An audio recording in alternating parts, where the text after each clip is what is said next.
Hi, welcome back. Spider-Man tomorrow, let's go.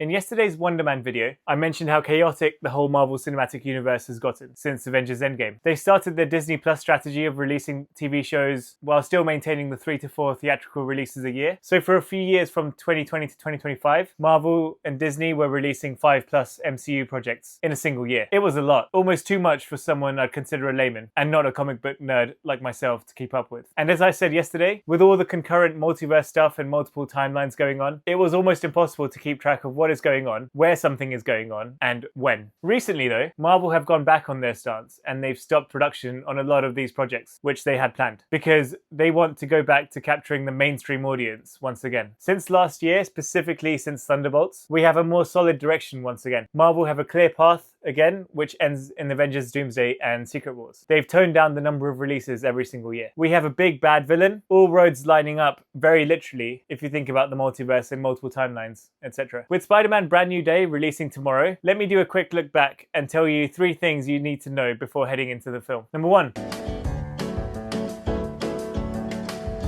Perhaps the biggest story point of the entire film, the last Spider-Man film, Spider-Man No Way Home, ended with Doctor Strange casting a spell on the entire universe for people to forget who Peter Parker is. But before that, let's take a look back at why Peter asked Doctor Strange's help in the first place. Peter's identity as Spider-Man was exposed to the entire world by my boy Jake Gyllenhaal, aka Mysterio, at the end of Spider-Man Far From Home, Tom Holland's second Spider-Man film, in the climactic fight scene. Because of this, in the last film, Peter's life is in utter chaos. The media are at his school, home, everywhere. There's a really cool scene with Daredevil showing up as his lawyers too. So he goes to Doctor Strange for help. He asks him to cast a spell so people will forget Peter is Spider-Man. But the spell goes wrong when Peter keeps modifying it and asks Doctor Strange to change conditions. He asks Doctor Strange to exempt Ned, May, and MJ from the spell. The broken spell starts pulling people from different universes together. People who know Spider-Man is, including villains, and other Spider-Man from other universes. So we get the iconic trio of Toby, Andrew, and Tom all together in a single movie. God, that moment is almost impossible to beat. Near the end of the film, the boundaries between the universes are collapsing. As a result, countless more people who know Peter's identity are about to enter the Marvel Cinematic Universe. Doctor Strange ultimately realizes the only way to maintain balance again is to stop the spell and to remove the common link, everyone's knowledge of Peter Parker. So he casts a new spell, which makes everyone in the Marvel Cinematic Universe forget Peter Parker entirely. Not just that he's Spider-Man, I'm talking about his entire identity and existence is wiped clean. This means that nobody remembers Peter Parker, not even his friends, Ned and MJ, who don't even know he existed in the first place. People remember Spider-Man as the hero, but have no recollection again of who is under the mask. I think this is the ultimate sacrifice of being Spider-Man. He sacrifices his own relationships with his loved ones to save the multiverse. This is what great power and responsibility give you. Right, so just to quickly recap the course of events, because it's a lot.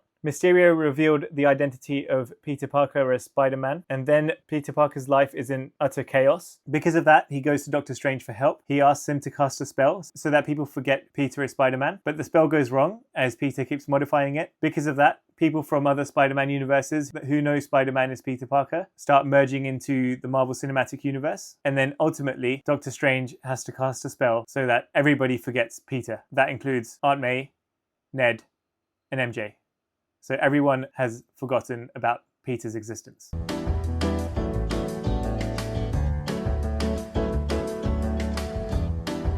Tom Holland's Peter, up until now, used mechanical web shooters for his webs, crafting artificial webs for slinging and swinging. This film, as per the trailer, gives us the idea that his body is evolving. It has been ever since he got bit by the spider, but us, the audience, never knew. And more importantly, Peter himself didn't know. We get a shot in the trailer where it looks like he's got organic webbing, and oh my god, if true, then that is so cool. Toby's Peter had organic webbing, and in the comics, it's a mix based on the writer, but most recently, he's always used mechanical web shooters. I love how Tom's Spider-Man fanboyed over Toby's just for having organic webbing. I believe this is used as a metaphor for the entire evolution of Tom Holland's Spider-Man, how he's grown from the kid we saw in 2016's Captain America Civil War. That's 10 years of character growth in real time. He's now totally independent and has only his own self, very literally, to rely on. It gives us such a fantastic dynamic to Peter again. He is truly and genuinely alone. He doesn't have a mentor like in his previous films. He had Iron Man, Doctor Strange, the other Spider-Men, and even Mysterio. scenario. He is well and truly alone, and I can't wait to see how they explore this in Brand New Day. It's a physical struggle to adapt to the changes in his body, as well as the emotional struggle of continuing to be a hero for the city even though no one remembers him and everyone is continuing with their day-to-day lives. They even show a scene in the trailer where MJ looks like she has a boyfriend. It shows huge growth in how he is now the ultimate savior of the city of New York. It's a huge burden to bear, but that is his responsibility as Spider-Man. Number 3.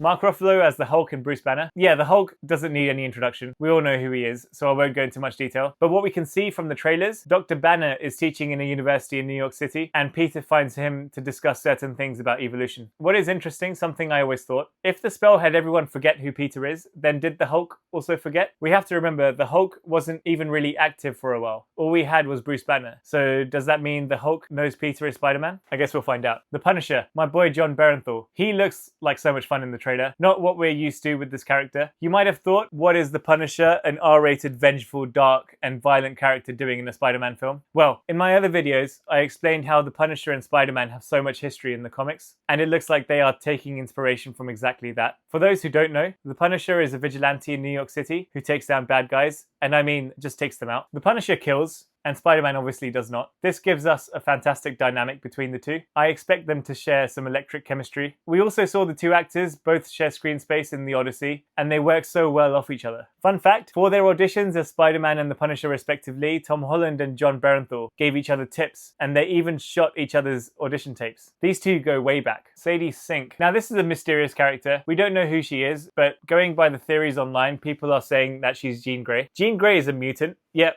One of those mutants from the X-Men. This would be huge for the MCU, if true. I won't dive much deeper into this theory because it's well explained online, but let me just briefly explain who Jean Grey is in the comics. She is one of the most powerful mutants from X-Men. She can read minds, communicate mentally, create psychic illusions, psychic blasts, all of this stuff. She can move and manipulate objects with her mind. Yeah, she's so powerful. She is a core founding member of the X-Men in the comics. She has a tragedy in her early life which ultimately awakens her powers. When her friend was dying after an injury, Jean's powers caused her to involuntarily experience her friend's death, so she felt her emotions and thoughts as she died. God, that's so dark. But this could all mean nothing. We have no confirmation that Sadie is in fact Jean Grey, but this gives you some background to the character just in case she is. It also gives us a dynamic between Spider-Man, who's also mutating and evolving somehow. Yeah, so let's find out what's going on there. Scorpion. We quickly saw a glimpse of this character from Tom Holland's first Spider-Man film, Spider-Man Homecoming, in the post-credits scene. This guy was in prison at the time. That's basically all we know. Scorpion is a cool villain though. Always loved his design from the comics and games. And Michael Mando playing him in the film is awesome because he's great. One final thing I wanted to mention, Venom. At the end of Spider-Man No Way Home, Tom Hardy's Venom is temporarily glitched into the MCU because of the spell from Doctor Strange, as Venom supposedly also knows the identity of Spider-Man. More on this in another video, possibly. But just as Doctor Strange fixes the spell and everyone goes back to their own universes, a tiny drop of Venom stays behind in the MCU. Venom is somewhere in the MCU, and before the spell he was looking for Spider-Man. Will he find him? Probably not in this film, but worth keeping in mind. Also, I love Venom. I cried at the end of Venom 3, I won't lie. Right, so this is everything I think you should know before Spider-Man Brand New Day hits the theaters today. If you like this video, please subscribe. If I missed anything, please let me know. I'm going to see it tomorrow with said wife, and I cannot wait. When are all of you going? Expect my reaction video to the film tomorrow and a full review on Friday. Until then, see you all tomorrow, webheads. Bye-bye.